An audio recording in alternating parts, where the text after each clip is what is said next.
So my topic is the power of mantras. Let's understand what are mantras first. Man meaning man meaning mind, and tra meaning tuning to the vibrations. So mental vibrations to the infinite. How does mantra help us? It directs the mind. It brings about internal focus. It invokes a lot of positive power. It refines the Sushumna Nadi, that is right from your root chakra till your crown chakra. Uh, all the chakras get covered in this, and therefore there's a lot of refining. It's like a positive affirmation, these chants that we do, and it's the bridge to cross over the river of life and reach into consciousness. So that is what mantras are. And there are various thoughts about what how did mantras come about. So many people say it's thousands of years ago these mantras were there, and these were sounds which are there in the cosmos, but only the rishis, because of their very, very high state and level of consciousness, they could interpret these sounds and syllables and then form these mantras. So they were sounds received and experienced by rishis and sages. The Hindu folklore says that the universe is created from a single primordial mantra. And the Upanishads talk about the mantras, as they are the Akasha, or the primeval ether. So that's the abode of mantras. So there are various thoughts about where these mantras came from. What is the science behind these mantras? Two things that I came across was one about the tongue. There are the mouth, the oral area. There are 84 meridian points or pressure points in the roof of the mouth. And every time you chant, there is stimulation of the tongue, which increases secretion in the hypothalamus, which is in the brain. And that then stimulates the pituitary, which then brings about changes in the chemistry of the brain. And so there's a lot of science behind that mantra, that chanting helps. I also came across another study, where they talk about the marmas. So marmas are sensitive points in your body. They say it's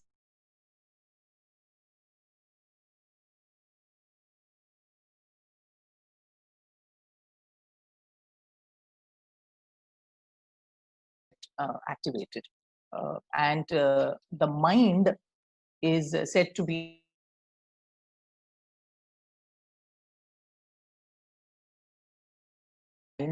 so that's how they say it gets activated. What are the 5 states of chant? So in English, we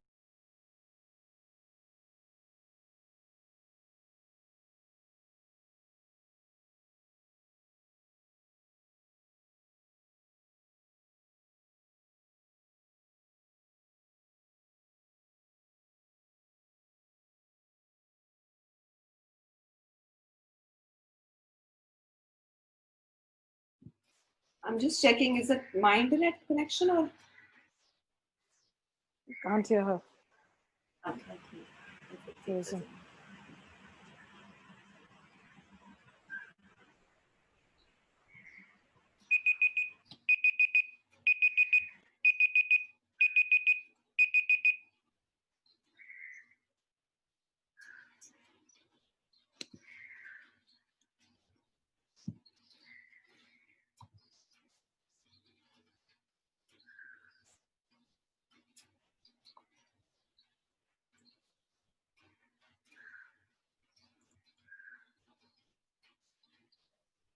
sorry, I think. No worries.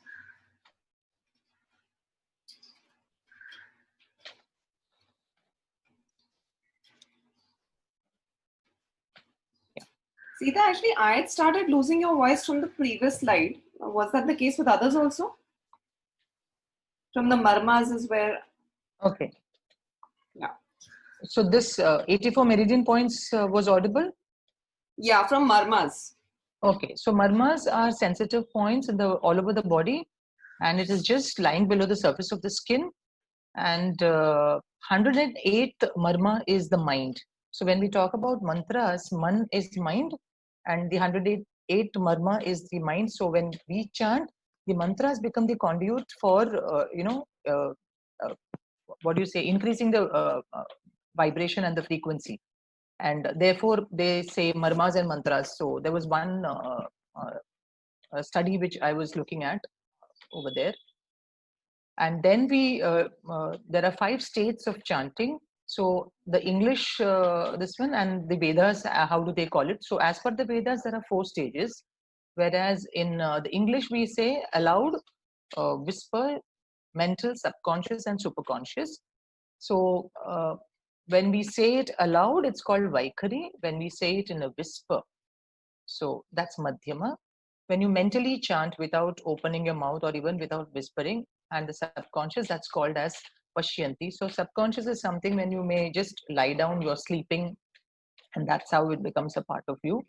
And superconsciousness is the last, where you are in that complete this thing of silence and mantras and spiritual lineage. So we have the Nada Yoga, we have Nada Yoga, sorry, it's Nada is sound. We have the Bhakti way, the Kriya way, and the Laya way. So in Nada Yoga, the mantras will help in transforming the body through that inner and the outer sound.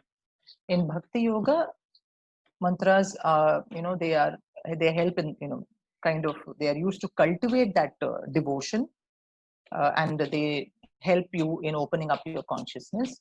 Kriyas, uses the mantras where you're doing the breathing and the mudras to enter into a deep state of consciousness. And the Laya Yoga, which use mantras in yogic postures and mudras and bandhas, and that's how they awaken the Kundalini.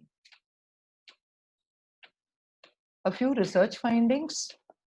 The Benson Henry Institute at Boston, there was a research conducted in 2008 as well as in 2017. And when they did these with hypertensive patients, about 58 of them, they found that the relaxation techniques and these chanting, etc., helped reduce the blood pressure, and also they found it kind of altered the genetic expression and DNA. So what they are also saying, this has implications that when we chant mantras, it is like it crosses over to the next generation too. So when you alter your own DNA, it can also impact the future generation. Another study done in 2008 by Imperial College London, they also found that the mantras help in reducing the BP and the heart rate, and the theta power increases. So this was done on monks, and that's how they realized that the theta power increases. And the last one is the research findings.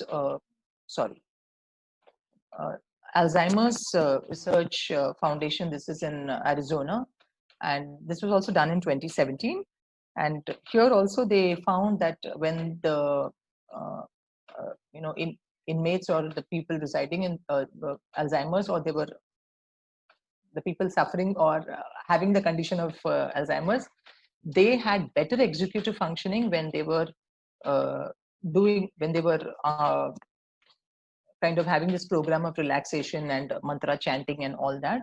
They were able to function better, and that's so. The healing is in the return, not in never having wandered to begin with.